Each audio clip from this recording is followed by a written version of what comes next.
All right, so in part two, we're going to take a look at land policies as well as technological developments that occurred in Georgia history during this time. So you know the routine. You're going to fill in this organizer, and we're on the same organizer as part one. You just flip it over. So what's in yellow, you write in the organizer. All right, so today I am learning how to evaluate the impact of land policies pursued by Georgia and how to explain the technological developments and the impact they had on Georgia so that I can explain the significant factors that affected westward expansion in Georgia between 1789 and 1840.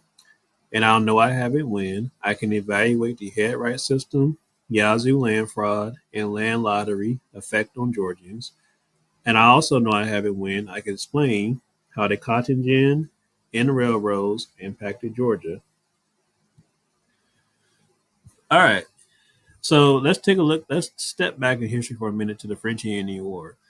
So remember the French and Indian War occurred, and Great Britain won that war. They got all that new land from the French. So remember, so when Great Britain got land, remember Georgia got land as well. Their borders expanded.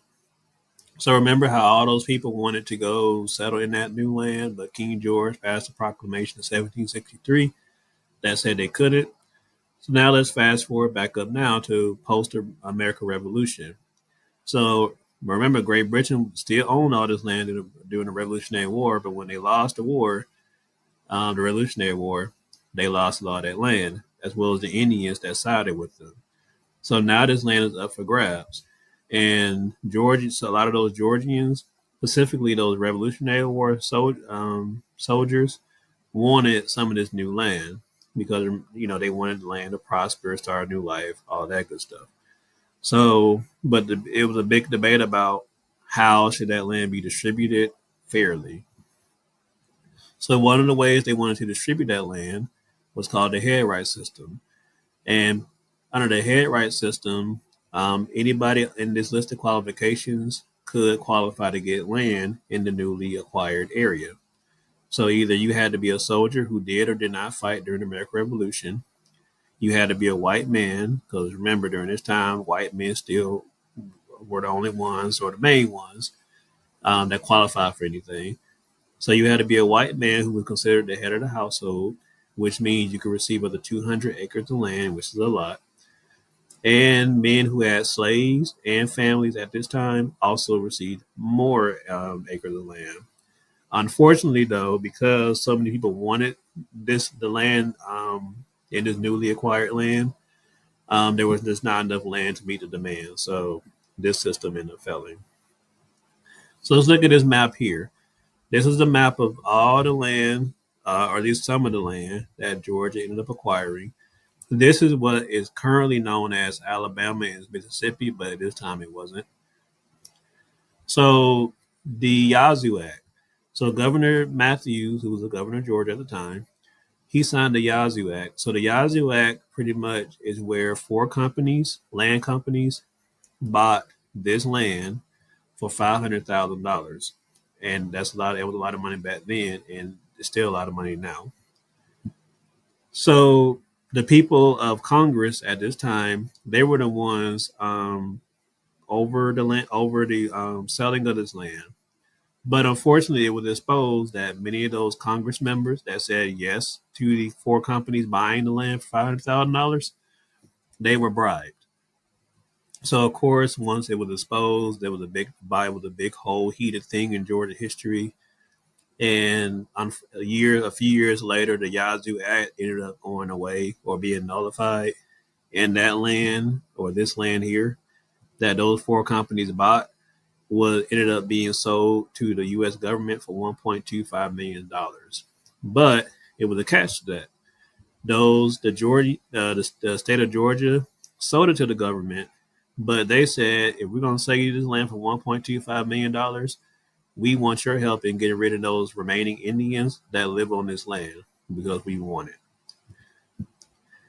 So this is a picture of the Georgians, and they're burning the Yazoo Act.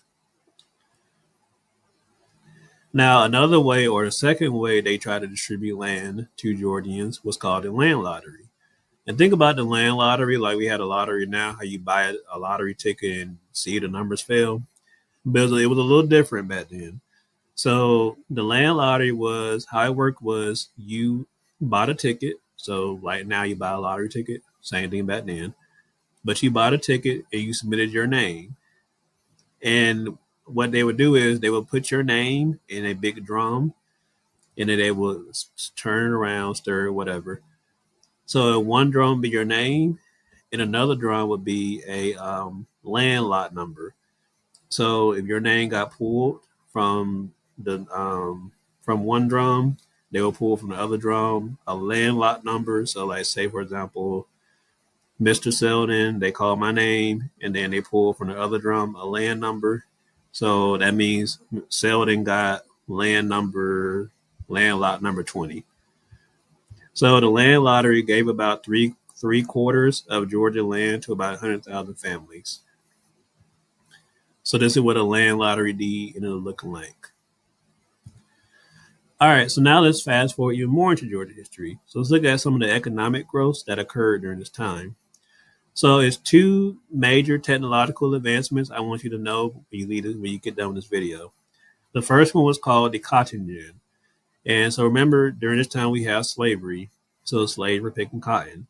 So the way cotton works is when you pick it, there's a little seed that's in the cotton that you have to remove for it to be used. So slaves were taking their time picking the cotton and picking those seeds out. So Whitney, sorry, he invented something called the cotton gin, and the cotton gin pretty much removed those seeds way quicker than the slaves were doing. So that cotton gin removed about 50 pounds of cotton a day, or the seeds at least, from up to 50 pounds of cotton a day. Now, by the cotton gin coming into effect, and I'll show you a video later on, it brought a rise to slavery because now that we can produce, they can pick more cotton quicker by having the seeds separated by the cotton gin. So this is Eli Whitney, and this is the cotton gin, and these are slaves using the cotton gin. So when it comes to railroads, which is the second technological advancement, so remember Georgia was the last stop of the capitals. Remember Selma.